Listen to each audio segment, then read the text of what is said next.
So we're going to take a look at the bridge circle. We're going to start with the variations on the wall, and we're going to track down the wall, and we're going to finish up with a couple of variations on the floor. So we're going to start by facing away from the wall. In this position, we're not going to move the feet. So the feet are going to stay facing forward. All of the movement is happening through the upper body and through the spine and the shoulders and the hands.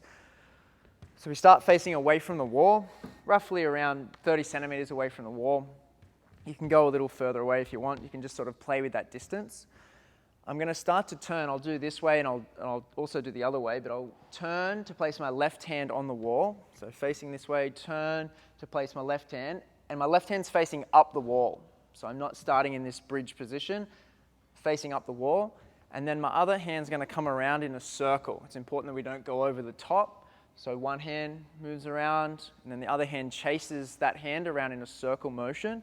And as this hand starts to come around about to this position here, I'm going to start to rotate through the shoulder. I'm going to start to turn this hand down towards the ground so I can end up in that bridge position.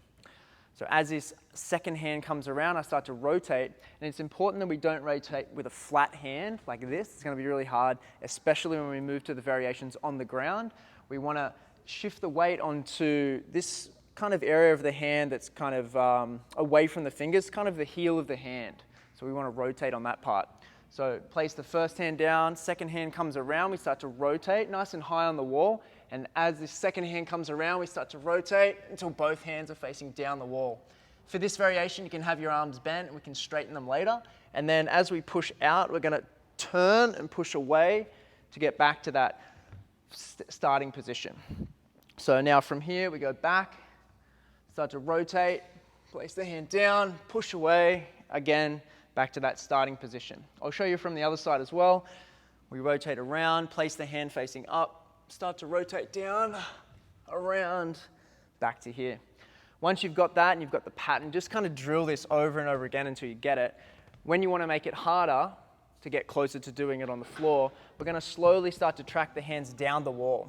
So I'm going to try that now. I'm going to go a little lower. And I'm going to try to put more and more weight into my arms to simulate what it's going to feel like on the ground. Keeping those hips extended, pushing away, trying to keep the weight off the hands. Let's have a look at the floor variation. All right, so once you've practiced the wall variation enough and it feels really comfortable, we're going to start to play around with two different variations on the floor. The first one is the easier variation, and it's from a downward dog position. So I'll show you from two different angles. So I'm in a downward dog position here, and I'm going to step my outside leg around, and I'm going to start to twist and pivot my lower body so my hips end up facing this way. So I start to rotate as I lift my right hand and I start to pivot on my left hand. So now my hips are open, I'm starting to rotate just like we did on the wall.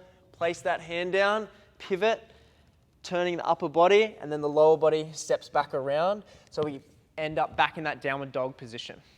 I'm going to show you two in a row just so you get an idea of it.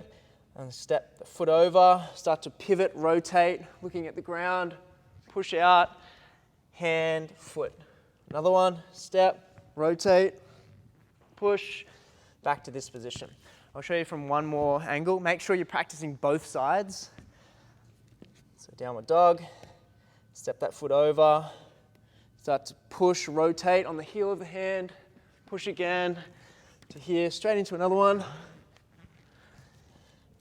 So it's really important to rotate. As soon as we start to come over, we start to pivot and rotate. Otherwise, your shoulder will just get stuck. Okay, so the harder version is from a squat.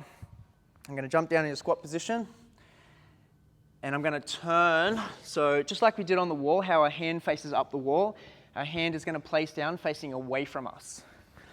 So squat position first, place the hand down, start to rotate, push, really push hard into this hand as it rotates, shift the weight into that second hand, and then we're going to pull around back into that squat position.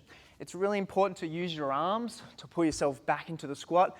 Otherwise, all your weight will be back in your hands and you'll get stuck in that position. So let's do one more. Start to rotate, push, use this arm to pull around. You can even do two in a row or three in a row, all the way back into squat. Have fun playing.